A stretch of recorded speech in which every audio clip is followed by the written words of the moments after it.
弟兄姊妹平安，歡迎大家嚟到聖經主線大追蹤讀經計劃。我哋鼓勵你而家聽一次，跟住喺中午或者晚上嘅時候再打開聖經讀一次，讓我哋一同建立每日讀經嘅習慣。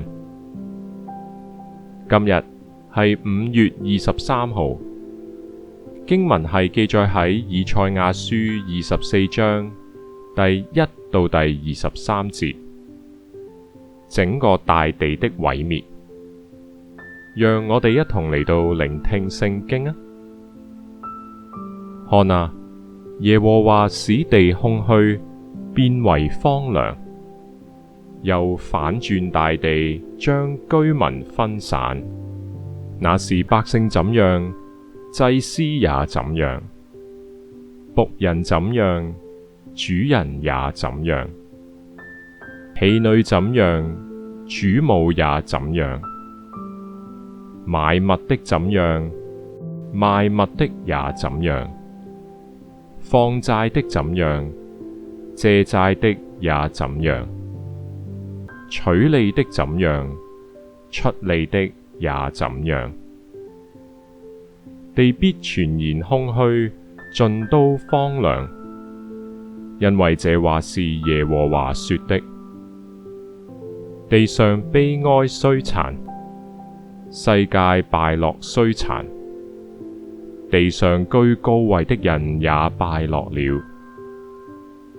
地被其上的居民污穢，因為他們犯了律法，廢了律例，背了永約，所以地被咒詛吞滅，住在其上的顯為有罪。地上的居民被火焚燒，剩下的人稀少。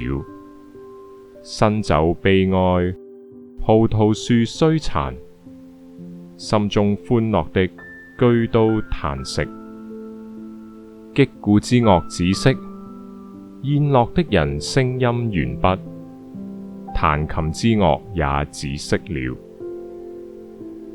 人必不得飲酒唱歌，喝濃酒的必以為苦。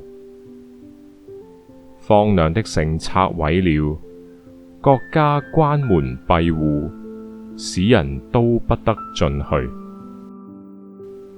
在街上因酒有悲嘆的聲音，一切喜樂變為昏暗，地上的歡樂歸於無有。城中只有荒涼，城門拆毀淨盡。在地上的萬民中，必像打過的橄欖樹，又像已摘的葡萄，所剩無幾。這些人要高聲歡呼，他們為耶和華的威嚴從海那裏揚起聲來。因此，你們要在東方榮耀耶和華，在眾海島榮耀耶和華以色列神的名。我們聽見從地極有人歌唱說：榮耀歸於義人。我卻說：我消滅了，我消滅了，我有禍了。詭詐的行詭詐，詭詐的大行詭詐。地上的居民啊，恐懼、陷坑、網羅都臨近你。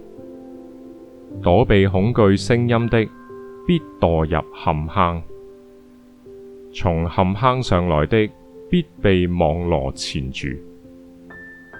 因為天上的窗戶都開了，地的根基也震動了，地全然破壞，盡都崩裂，大大地震動了。地要東倒西歪，好像醉酒的人，又搖來搖去，好像吊床。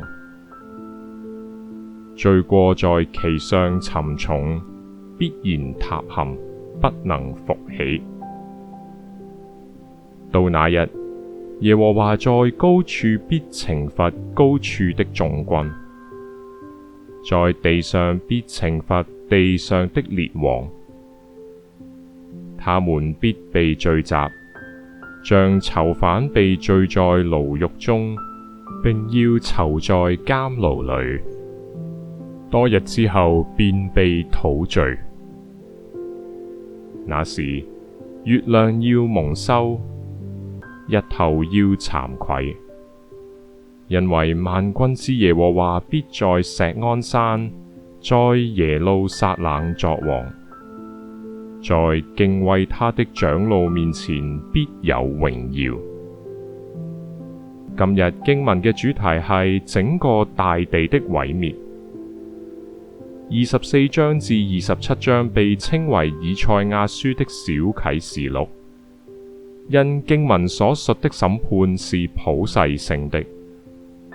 本章指出大地因人犯罪而受苦，因世人曲解上主的教導，破壞了他的約，因此詛咒要吞沒大地。然而結束時卻透露了一絲曙光，上主終要作王。